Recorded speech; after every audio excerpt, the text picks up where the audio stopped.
Welcome to the Principia podcast. I am Mitch, and this is Trisha. And today we are going to talk about Trisha's journey with us. But as always, we have to start with a great question. So the question is, what is your favorite Halloween costume that you've worn or seen worn?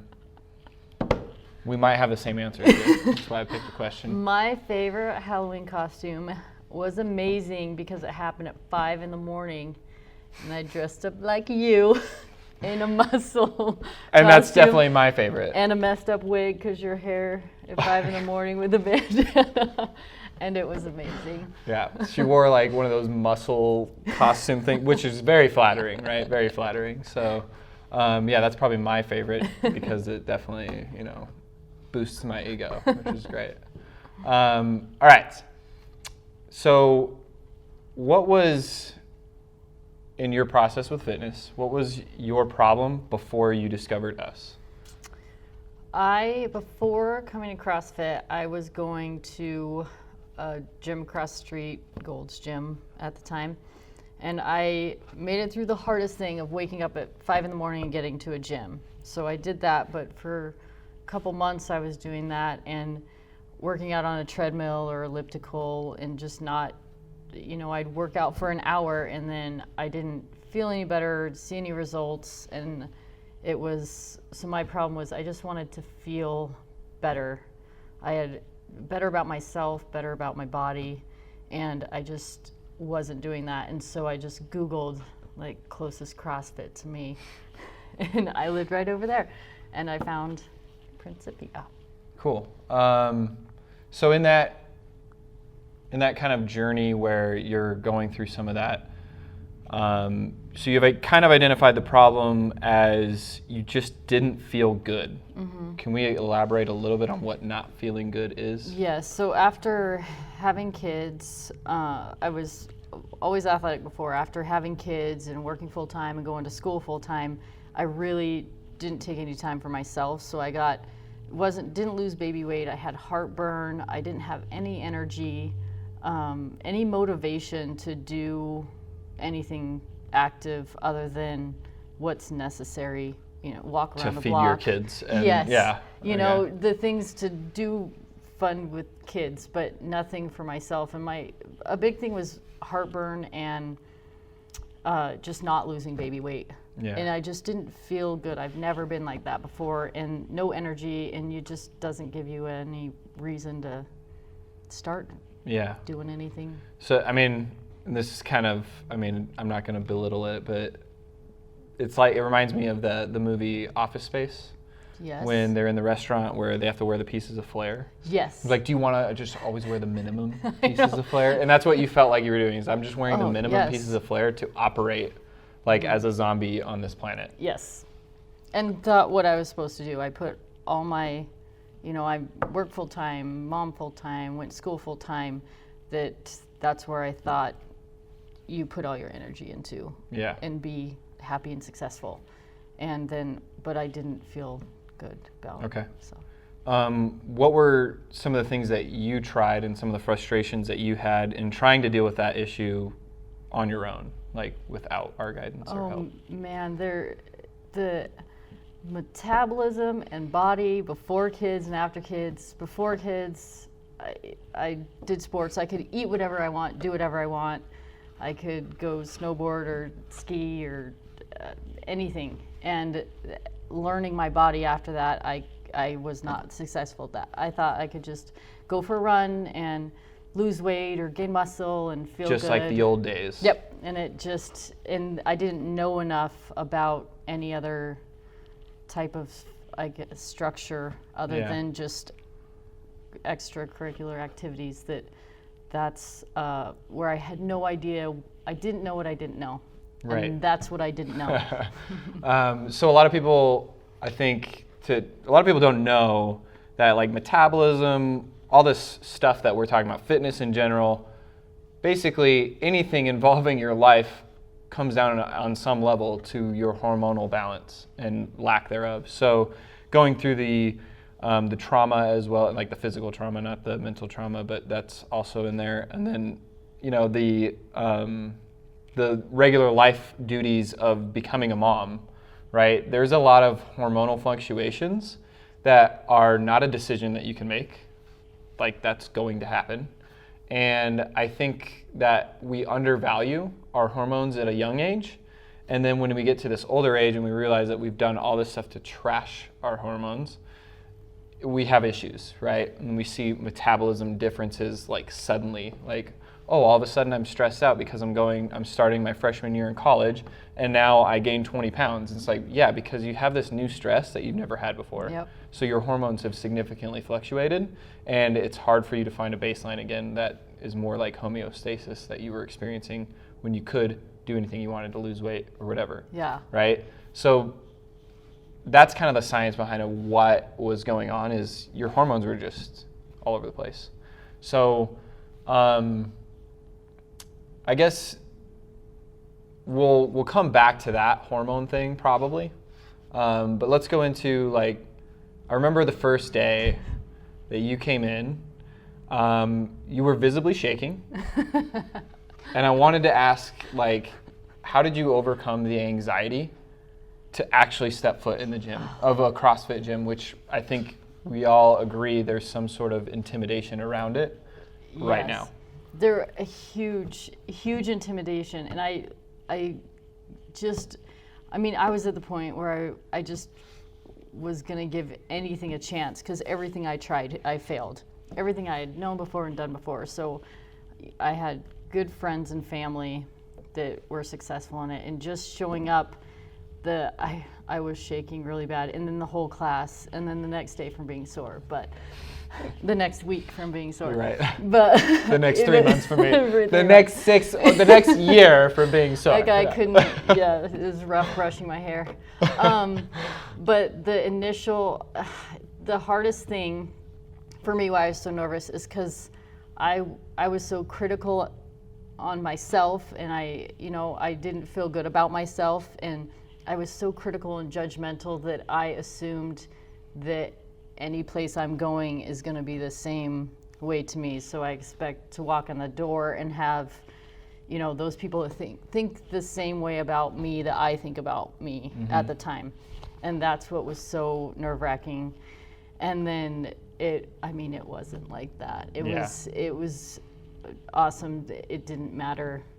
It was my first day or whatever. It was just very welcoming, and that's what made me come back. Okay.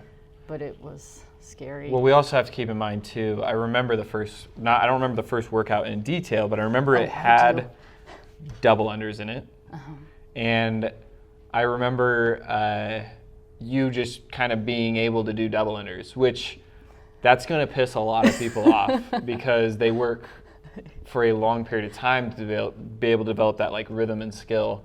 And it was like you day one, super nervous, shaking, but here I'm going to bust out some double unders and have no idea how much you just pissed off the rest of the class who worked really hard just to get one. And you're like over there busting out like 10 in a row.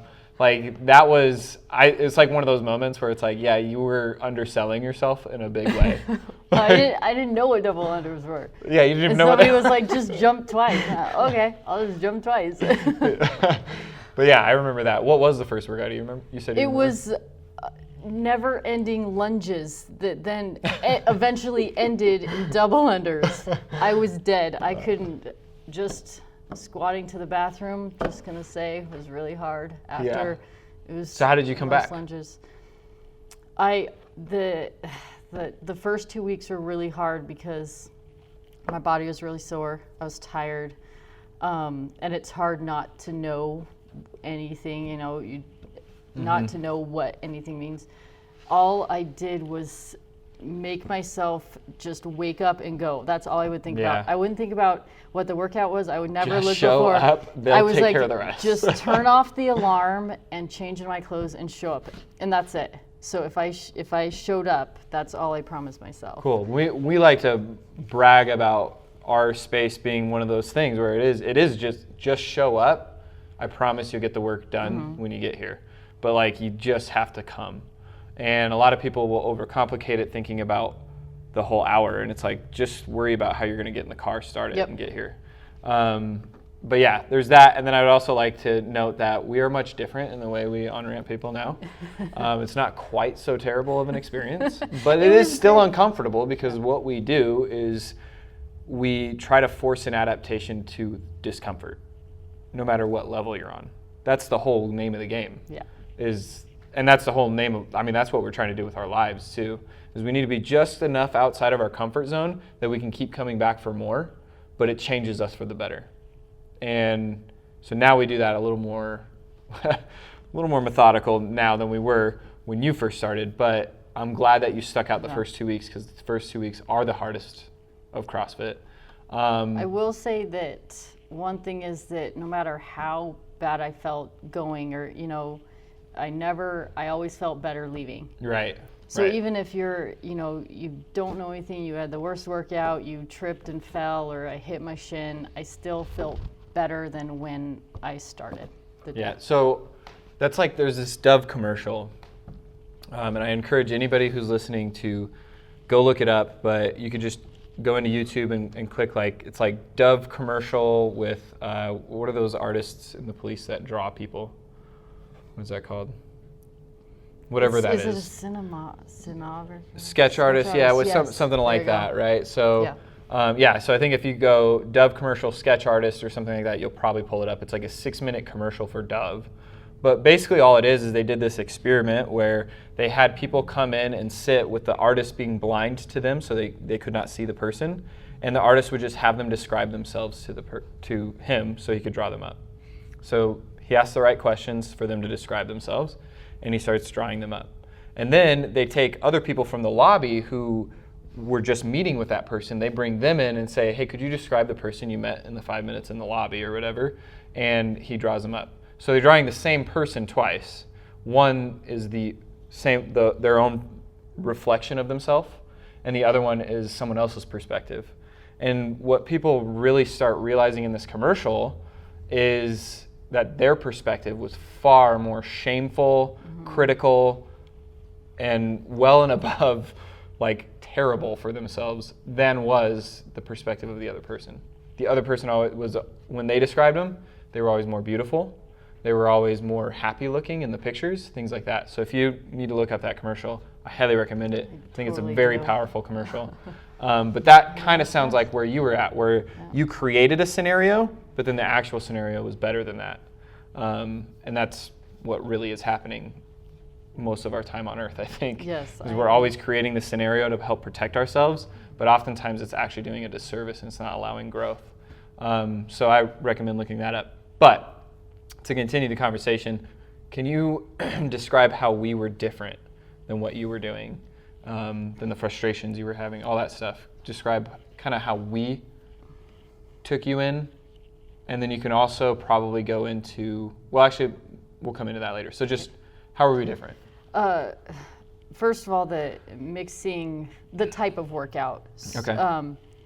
Warming up, and then cardio and weights, and not for 2 hours. Yeah. Was, I mean, and then for difference for my body or what I knew before, not being sore. So before work out for an hour or so and never be sore, or then I didn't pay attention to muscles. And so it was different. The structure was, first of all, the support. So anything that I didn't know, there was always a scale that I could do. There's nothing that I couldn't do. Get a similar stimulus get the same stimulus to then, months later be able to do it with a better result. So the biggest difference was the coaching, and it seemed like you knew more of my body than I did to be successful, that this is how I'm doing it, or this is where I'm weak at. Which made a huge difference on what I could do. And just I always say this, I don't know how, but I just show up, and then, months later, I just look better. I just do. I just do it. I don't know how you do it, but I can't explain it besides weights and cardio. Yeah. So would you say your expectation was to come in, work out kind of hard for an hour, and then leave? Yeah. And would you say that we work out kind of hard for an hour, or would you say there's a different? No. How long do you think our workouts are? I'm long 15 minutes is, you know. It's the longest 15 minutes of your life. It is stressful and it's long. And I don't know how it works, but I like my body better than before.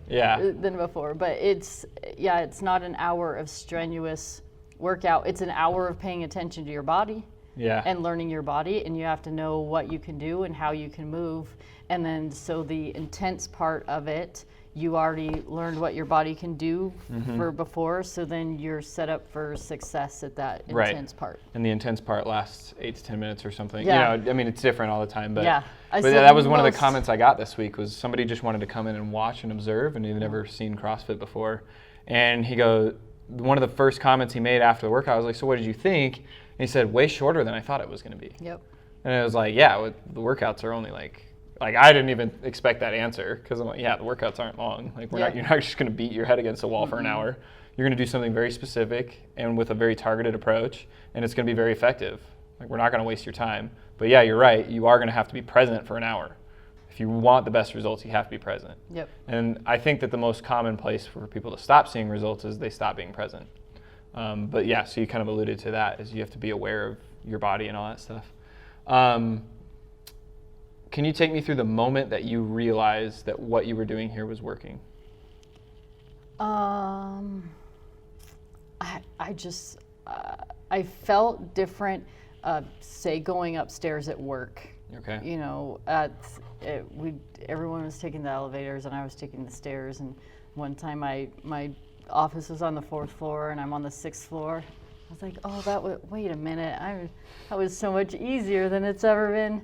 And then just the way my body looked, I could tell. People would say things, and just the way I felt and looked.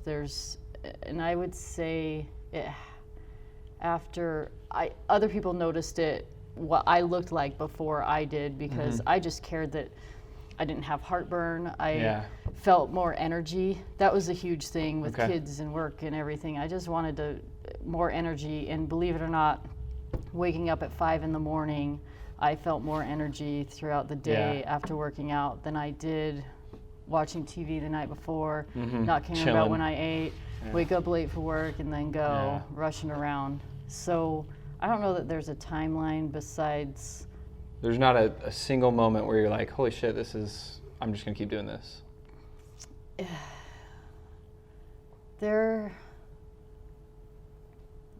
I'd say, I don't know that I targeted it, because it was kind of a month of you definitely surged in results. Yes, right? I think it was because I was so busy in life that it took me a while to pay attention to myself. Okay.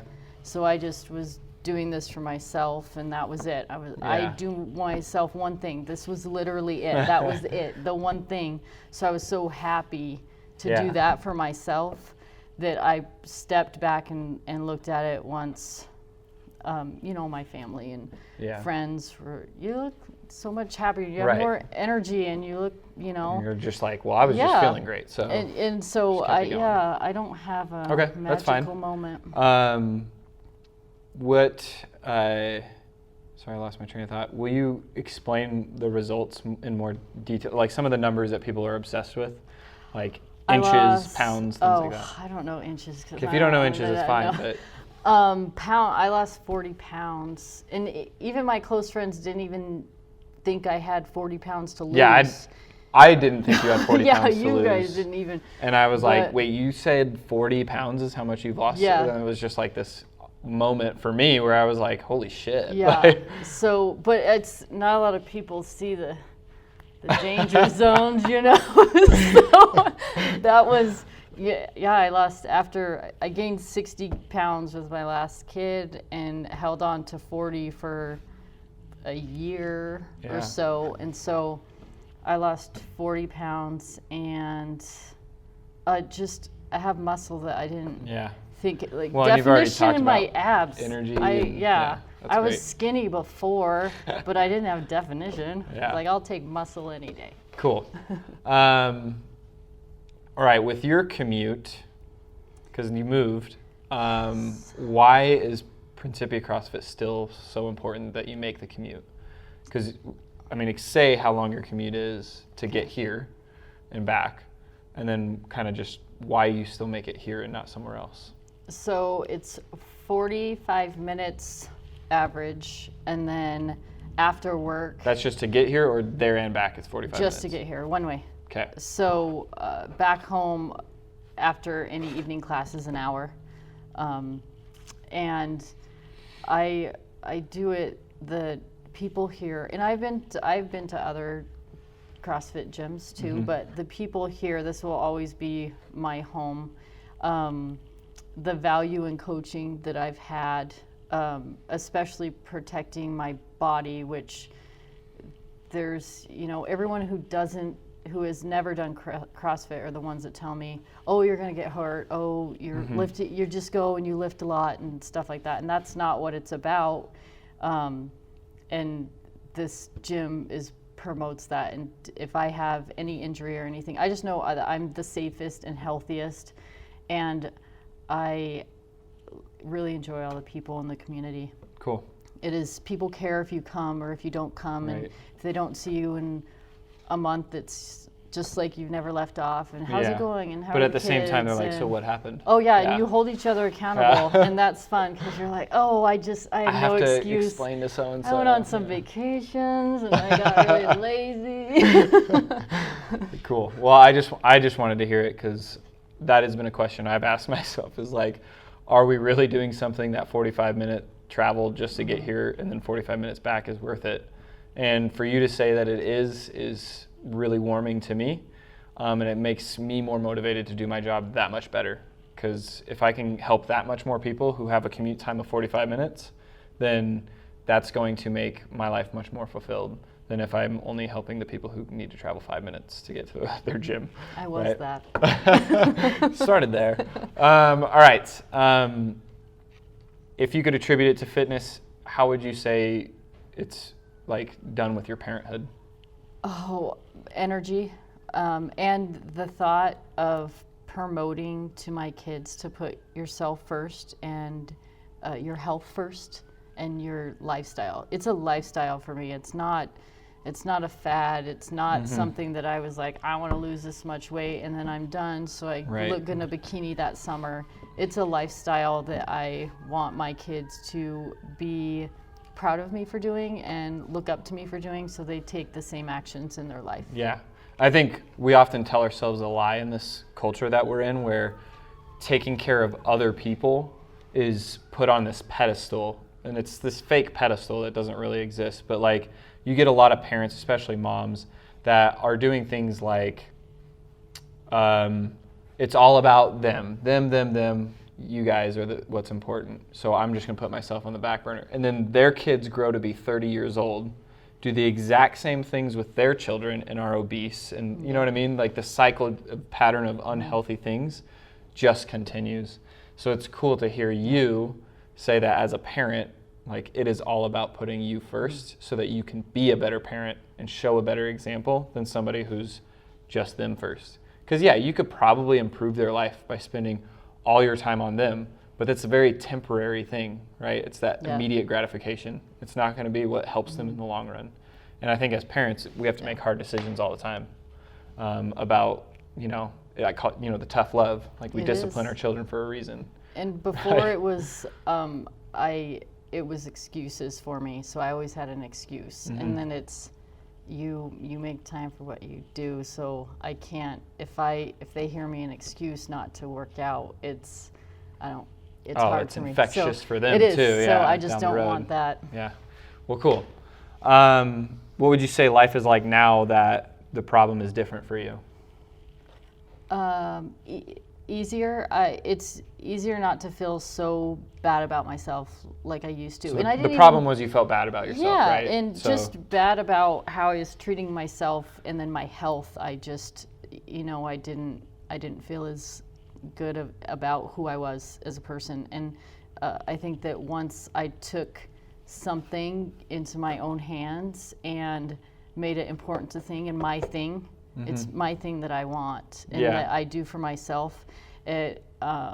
makes me value myself more and appreciate myself more. And that's what I've said now the entire time.